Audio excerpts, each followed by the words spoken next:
दोस्तों, क्या आप भी ये सोचते हैं फार्मेसी के बाद बहुत कम सैलरी मिलती है? क्या आपको भी ये लगता है बी फार्मेसी के बाद गवर्नमेंट जॉब वैकेंसी ऐसी आती है जैसे गर्मी के मौसम में बरसात? क्या आप भी यही सोच में हैं फार्मेसी मतलब मेडिसिन शॉप खोलना, नहीं तो इंडस्ट्री में नौकर की तरह काम करना? जी नहीं। इन सब सवालों का जवाब देने के लिए हम हैं आपके पास। तो hi everyone, welcome to APS pharmacy.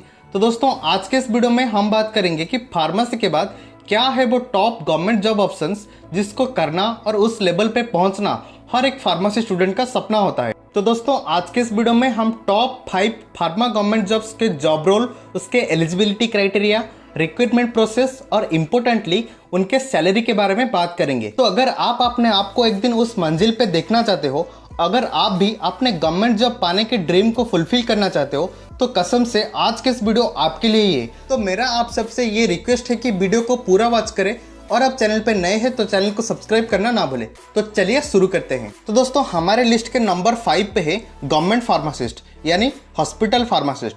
तो दोस्तों, फार्मासिस्ट जॉब फार्मेसी प्रोफेशन की एक बहुत ही प्राइमरी जॉब स्कोप है। तो आप अनेक प्रकार के और अलग अलग सेक्टर में फार्मासिस्ट बन सकते हैं, जैसे कि army pharmacist, railway pharmacist, ESIC pharmacist, navy pharmacist, NHM pharmacist. दोस्तों, एक एक करके हम हर एक फार्मासिस्ट के ऊपर डिटेल्ड वीडियो लाएंगे। तो आप कमेंट कर सकते हैं कि आप पहले किस फार्मासिस्ट के ऊपर वीडियो चाहते हैं। तब तक दोस्तों आप ये वीडियो देखना मत भूलना। तो दोस्तों, फार्मासिस्ट के जॉब रोल के बारे में बताऊं तो हमारे जितने भी गवर्नमेंट के हॉस्पिटल्स हैं, चाहे वो सेंट्रल गवर्नमेंट हॉस्पिटल हो चाहे वो स्टेट गवर्नमेंट हॉस्पिटल हो, सब में फार्मासिस्ट वर्क करते हैं। पेशेंट को सही मेडिसिन डिस्पेंस करना, उनके हेल्थ कंडीशन के बारे में डॉक्टर को अपडेट देना तथा पेशेंट को प्रॉपर केयर प्रोवाइड करके उनको प्रॉपर मेडिकेशन प्रोवाइड करना एक फार्मासिस्ट के मेन जॉब रोल है। एलिजिबिलिटी के बारे में बताऊं तो दोस्तों, फार्मासिस्ट बनने के लिए पहले आपको 12th क्लियर करना होगा, जिसमें आपका मेन सब्जेक्ट में पीसीएम नहीं तो पीसीबी होना जरूरी है।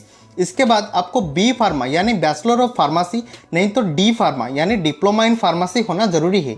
एज लिमिट की बात करें तो यहाँ पर मैक्सिमम एज लिमिट है 30 साल और स्पेशल कैटेगरी के लिए वहाँ पर रिलैक्सेशन भी होती है। दोस्तों, फार्मासिस्ट के रिक्रूटमेंट के बारे में बात करूँ तो यहाँ पर आपका चयन होता है स्टेट गवर्नमेंट नहीं तो सेंट्रल गवर्नमेंट बोर्ड के द्वारा। हर सेक्टर में एग्जाम पैटर्न अलग अलग हो सकते हैं और आपका एग्जाम क्लियर होने के बाद आपको इंटरव्यू में बुलाया जाता है। इंटरव्यू आदि खत्म होने के बाद आपका सीधा पोस्टिंग दिया जाता है। दोस्तों, इसके सैलरी के बारे में बात करूं तो फार्मासिस्ट को इनिशियली मतलब उनका स्टार्टिंग सैलरी रहता है लगभग 30,000 से 50,000 के बीच। तो दोस्तों, ओवरऑल ये एक बहुत ही अच्छा जॉब है। अगर आप फ्यूचर में फार्मासिस्ट बनना चाहते हो तो आप कमेंट सेक्शन में जरूर कमेंट कीजिएगा।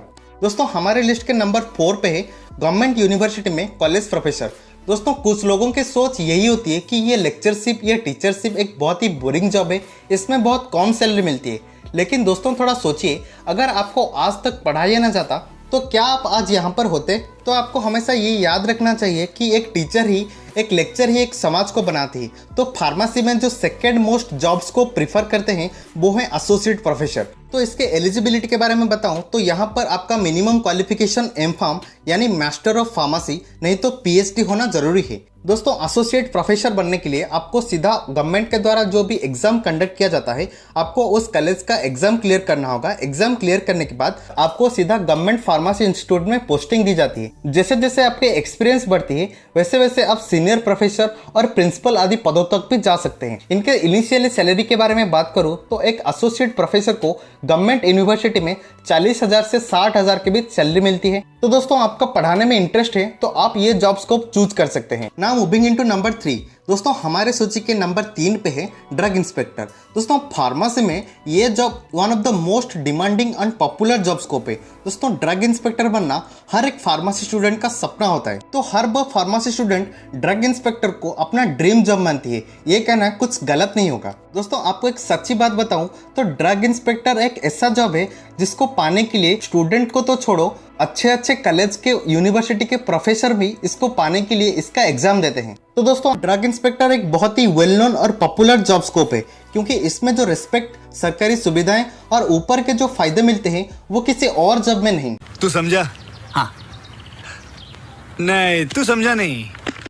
दोस्तों, ड्रग इंस्पेक्टर की पोस्टिंग एक जिले में होती है। इसके मेन जॉब रोल के बारे में बताऊं डीआई का काम होता है कि कानूनी के तौर पर कैनोनिकल लॉज के अकॉर्डिंग एक जिले में जितने भी दवाई इंपोर्ट एक्सपोर्ट होती है उसके क्वालिटी, सेफ्टी और उसके एफिकेसी को पता लगाना। दोस्तों ड्रग इंस्पेक्टर के पावर के बारे में बताऊं, मान लो आप एक डीआई हो और आपके जिले में एक फार्मा इंडस्ट्री है, तो अगर आपको ऐसा कुछ लगता है कि वो फार्मा इंडस्ट्री जो है वो कुछ भी गलत काम कर रहा है, यानी कुछ गलत दवाई प्रोड्यूस कर रहा है, नहीं तो वो जितना भी दवाई प्रोड्यूस कर रहा है वो उतना एफिकेसी प्रोड्यूस नहीं करता, तो आपका पावर भी ये रहता है कि आप चाहे तो उस इंडस्ट्री को बंद भी कर सकते हैं। तो ओवरऑली एक ड्रग इंस्पेक्टर एक बहुत ही अहम भूमिका निभाती है पब्लिक हेल्थ को प्रोटेक्ट करने में। तो दोस्तों ये जॉब जितना रिस्पेक्टेबल है, इसको पाने के लिए स्टूडेंट्स के अंदर उतना कॉम्पिटिशन्स भी देखने को मिलते हैं।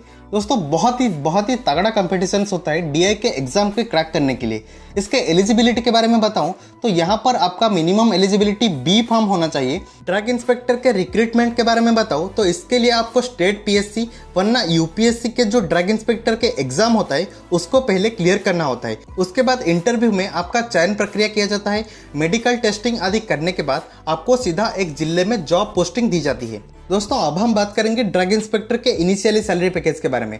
दोस्तों ड्रग इंस्पेक्टर की जो इनिशियली सैलरी पैकेज मिलती है वो है 60,000 से 80,000 के बीच। ये डिपेंड करता है कि आपका किस बोर्ड से चयन हुआ है, स्टेट पीएससी या फिर यूपीएससी।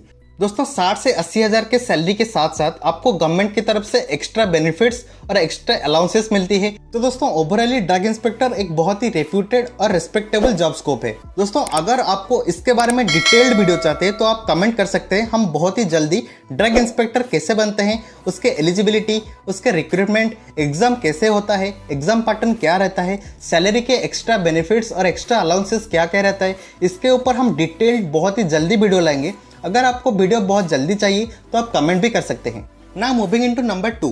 दोस्तों हमारे टॉप लिस्ट के नंबर 2 पे है फार्माकोविजिलेंस ऑफिसर। दोस्तों ये जॉब रोल भी डीआई की तरह काफ़ी मिलता जुलता है, लेकिन कुछ स्पेसिफिकली बात करें तो फार्माकोविजिलेंस ऑफिसर का मेन फोकस यही रहता है कि कौन से दवाई का एडवर्स रिएक्शन यानी दुष्प्रभाव होता है, औषधि संबंधित गलतियां और दवाई के सेफ्टी पर ध्यान देना। दोस्तों हर वो गवर्नमेंट ऑर्गेनाइजेशन जहां पर हर रोज बहुत सारे दवाइयों का बहुत मात्रा में संरक्षण होता है और उनका आना जाना लगा रहता है, वहां पर फार्माकोविजिलेंस ऑफिसर की पोस्टिंग होती है। दोस्तों कुछ गवर्नमेंट ऑर्गेनाइजेशन जैसे कि central drug standard control organisation और स्टेट ड्रग कंट्रोल डिपार्टमेंट। दोस्तों इसके एलिजिबिलिटी के बारे में बात करें तो इसके लिए आपका मिनिमम क्वालिफिकेशन बी फार्म नहीं तो मास्टर कंप्लीट होना चाहिए। इसके साथ साथ आपका एडिशनल सर्टिफिकेट चाहिए होता है जो कि है फार्माकोविजिलेंस ट्रेनिंग की।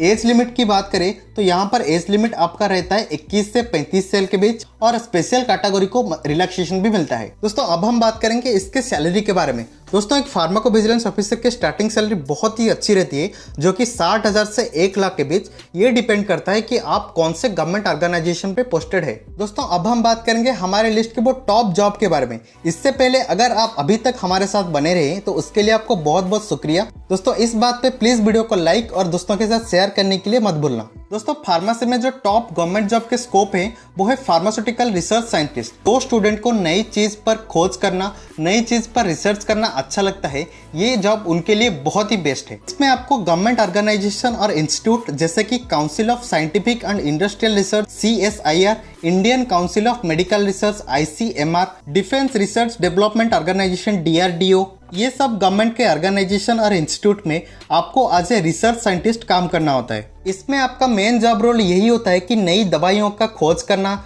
उनके कंपोजिशन को ढूंढना और इंसानों पर वो दवाई कैसे काम करेगा और उसका इफेक्ट क्या होगा, ये सब के ऊपर रिसर्च करना। दोस्तों फार्मा रिसर्च साइंटिस्ट के एलिजिबिलिटी के बारे में बात करूँ तो यहाँ पर आपका minimum qualification master in pharmacy नहीं तो PhD होना अनिवार्य है। इसमें आपको डायरेक्टली गवर्नमेंट के द्वारा जो भी एग्जाम कंडक्ट होता है उसको देना होता है और उसको क्वालिफाई करने के बाद आपको सीधा उस गवर्नमेंट के ऑर्गेनाइजेशन और इंस्टीट्यूट पे डायरेक्ट पोस्टिंग दिया जाता है as a junior research scientist. तो जैसे जैसे आपके एक्सपीरियंस बढ़ता है और जैसे जैसे आपका काम करने का स्किल्स अच्छा रहता है, इसमें आप सीनियर रिसर्च साइंटिस्ट और बहुत अच्छे अच्छे पदों तक भी जा सकते हैं। तो ये जॉब फार्मेसी के अंदर one of the best government job माना जाता है अगर आप एज ए रिसर्च साइंटिस्ट काम करना चाहते हो। इसके इनिशियली पैकेज के बारे में बात करूँ करूँ तो इसका इनिशियली पैकेज रहता है 70,000 से 1 लाख तक, जो कि बहुत ही बढ़िया सैलरी होती है आपके जॉब के लिए। तो दोस्तों ये थे फार्मेसी में वो टॉप गवर्नमेंट जॉब ऑप्शन। तो अगर आपका कुछ भी डाउट रहता है किसी भी जॉब को लेकर तो आप नीचे कमेंट कर सकते हैं, हम बहुत ही जल्दी उसके ऊपर डेडिकेटेड वीडियो लाएंगे। बाकी अगर आपको गवर्नमेंट जॉब के ऊपर इससे भी ज्यादा इन्फॉर्मेशन चाहिए तो आप लेफ्ट वाला वीडियो क्लिक करिए। अगर आपको फार्मेसी के बारे में overall information, overall job scope चाहिए तो आप राइट वाला वीडियो क्लिक करें। तो दोस्तों आज के लिए बस इतना ही। आशा करता हूँ आपको वीडियो हेल्पफुल हुई होगी। अगर आप चैनल पर नए हैं तो चैनल को सब्सक्राइब करना मत भूलिएगा। तब तक के लिए टाटा।